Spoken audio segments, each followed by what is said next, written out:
Yeah. What's up, crypto junkies? Jay here, and today I kind of want to rant a little bit on censorship, what's going on that we see on big social media platforms, and in just overall doing the work, which isn't always pretty. But let's cue the intro and let's get started, okay?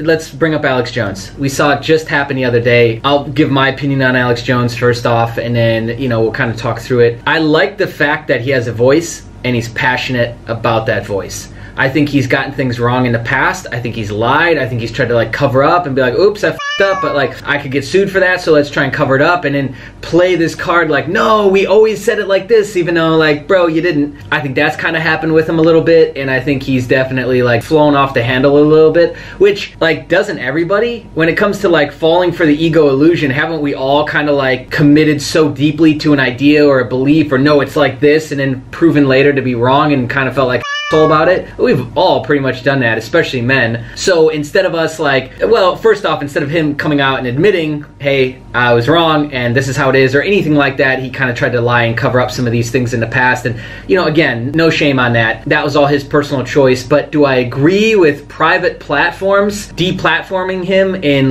this overnight move, Facebook doing it on Sunday at 3 a.m.? No, I don't. So here's the main argument, okay? Main argument: freedom of speech. Oh wait, private platforms. But stop for a second. It would matter if Facebook wasn't a billion people platform strong and acting as the new town hall. There is no town hall. It's Facebook, it's Twitter, it's YouTube. So that's what's changed. So I'm sorry, but your argument sucks. And your argument is just fitting your narrative. We cannot deny the fact that between Facebook, Twitter, and YouTube, that is where all of America goes to get its news now. So shut the f up about this. No, it's a private platform and they have their own rules. This is exactly why some sort of oversight is needed. I don't know where, I don't know how, I don't care. But in general, it's needed. The fact that this is coming just 1 week after back-to-back meetings where they attempted to straw man argue against InfoWars and Alex Jones personally and the Sandy Hook stuff and his ex-wife and blah, blah, blah, blah, blah.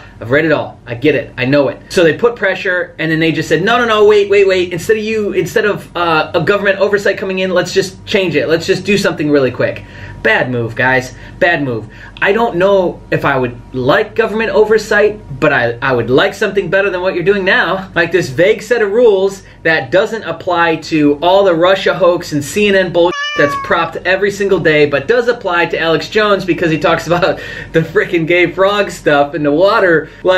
Come on, man. And we see this echoed throughout all of society right now, especially in America. I like my belief over here when it works for my agenda, but not so much over here. If it's yes, it's yes. If it's no, it's no. Do you understand? And it's really hard to actually live that way. I'm not coming from a place of being an expert at this by any means, but come on, at that level of platform, billions of users, the whole world's looking to you. Yes, it needs to be very clearly, yes is yes, no is no. Not fitting an agenda because CNN gave us this much money, not going out of your way to give 20 million to news networks so that the blue verified checkboxes show up first in search results instead of independent private research? Come on, dude. Get the out of here. You're not a little platform anymore. This isn't a little kid's game. This is a grown-up game. So stop playing like it's not. And stop coming over here and saying, oh, it fits our agenda here, so yes, oh, yes, very important.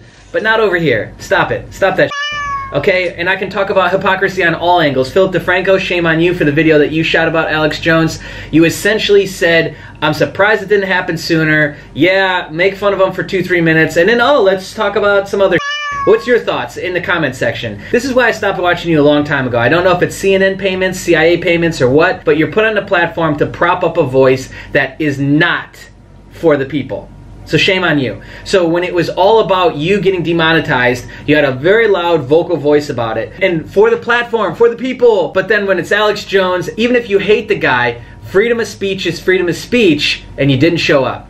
You sat down. So anyways, it just shows us where you all sit and that you can be swayed by, you know, somebody's fart or in the wind, okay? Outside of that, that's what censorship looks like. That's also centralization of power, which is that not what we're going for? The t-shirts that say decentralize on them would not be popular if people weren't feeling it. Bitcoin, a decentralized cryptocurrency, means of exchanging value, would not be popular if people weren't feeling it.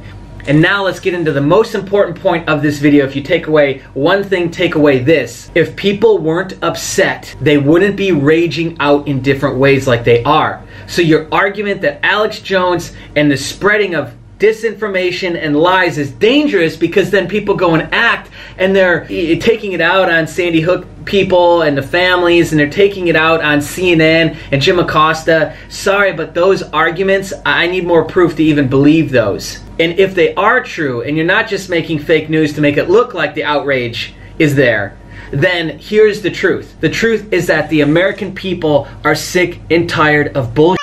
So they're mad about a million other things, and it just happened to be Alex Jones's segment today that triggered them. That's a random occurrence. It's no different than a CNN news piece or anybody else, Joe Blow on YouTube, that's shooting videos and talking to them. Any of those people could have gotten them triggered. It's the topic that's getting them triggered. It's the lies that's getting them triggered. It's the centralization of thought that's getting them triggered. Don't even try and say it's him. He was the catalyst to something that's much deeper. Cancer that's much deeper. Why am I the one who has to say this? I'm just some small-time guy on YouTube, and yet I'm gonna bring logic that everybody else can't see? Come on, man. You do this, and then I gotta shoot videos, and that's what actually pisses me off. I wanna be talking about crypto, not decentralization and Alex Jones's bullshit. I wanna be shooting videos talking about crypto. So then you make me shoot videos talking about it. Anyway, I digress. And that brings me perfectly into the next topic, which is doing the work. So few people actually want to do it, but everybody wants to talk about it. Everyone wants, oh man, and that's part of the problem that we've all helped, you know, grow, and now is festered out of control. Instagram is a showboating platform for you to show how great your life is, even if your life sucks. And so I gotta keep up on the gram because now I'm in the rat wheel. Now I gotta keep up on it. I gotta keep up on my deep, you know, insightful, motivational, 3-page long Facebook posts every single day, or I'm a piece of shit. Especially if I'm a life coach, right? Especially if I'm a business coach of any sort, right? Which is one of the reasons why I got off that platform a year and a half ago. But also, too, because so many people are just spewing bullshit and not living from that place. They're just talking about living from that place. There's a big difference. And you can smell it out really, really quickly. Instagram, you can smell out who's authentic and who's just stunting. And I want to kind of give you a correlation here is to the presidency and some of the things we're seeing now is there's so many agendas now going on. Let's take the trade wars for a second. Very important topic. It affects the macro market. It affects the micro Bitcoin. It affects the micro S&P 500, futures, blah, blah, blah, blah. It affects the whole money market. You have one side saying, well, wait a second, he's being too tough and now we're, you know, it's all bad now. And China's now boosting up their trade taxes and their position. And this country is increasing its position. And there's this war going on, the trade tariff war. There actually is. Like, right now, what's actually going on is you see, like, China basically saying, okay, well, U.S. is raising ours, so we'll raise it right back. But what they're trying to get to, and this is part of the reality of real world negotiation, is Trump just wants to bring them back to the table. He just wants to bring them back to the table so we can get the 0 trade tariffs. Because it should be 0. If we're all buddies and we're all like, hey, we make this shit, we want to get it to you, like, let's figure out something else besides this. In the US, we can all agree, I'm sure, has been taken advantage of. But yet when it comes to doing the work and sitting down and saying to somebody's face, you're us, we're going to change it right now, and then going and doing those things, so being a person of integrity and backing up the words you're saying with the actions, oh my gosh, God forbid, now he's us over in this way because he's doing what he said. But then when he doesn't do what he said, he's us. You see, you can't win with some of these political positions, and that's the problem. Don't let that influence you and try and rub off on you or show you that it's okay to like say one thing and do another. No, no, no. Read a book called The 4 Agreements. Short book, quick read. It's simple. If you say something, then do it. And all of us are figuring this out. I'm not a pro at this shit by any means, and it breaks me every time I set an agreement and I don't come through and I know I'm not gonna make it, and I gotta call those people up and sit down and have a face-to-face adult conversation and say, I f***ed up, we need to set a new agreement and let's get to work on that. I hate doing that shit because I'd rather like just be a just like avoid it and avoid my problems like everybody else. But you can't do that because we're all wearing the big boy pants. It's the real world, and so we have to back up the things we're saying with what we're doing, and that all, you know, enroads to doing the work and doing what it takes. You know, crypto right now, perfect example of that. Our community, 5,400 people, and there's 15 people online each day. Why? Because everyone's now hiding because crypto crashing, Bitcoin's crashing. That doesn't make sense. When there's panic in the streets, what's that saying by Warren Buffett, which is a good saying, I like it. It's like when there's blood in the streets, you buy. When everyone's pumped up on ego and thinking that we can't possibly go down and the market can't possibly correct, you sell, essentially is what he's saying. It's the same thing here. Like when the market's down, shouldn't you be taking that time to study? Shouldn't you be taking that time to catch up on your TA, to watch hours and hours and hours of tutorials that now exist all over YouTube? Yeah, that's the hint of yes. Yes, we should. Instead, we're hiding, and then when the bull market comes back, it's like, oh yeah, I was here the whole time, guys. I was Stop kidding yourself. Stop bullshitting everybody, because we can see it. When you like have to be re-reminded of what TA stands for, we know you weren't in the background doing the work. And it's not a point of like fear of getting made fun of, but it's you should fear like you say it, then do it. And that comes to doing the work. Not just saying we're gonna do the work, not just saying we're in the trenches, but being in the trenches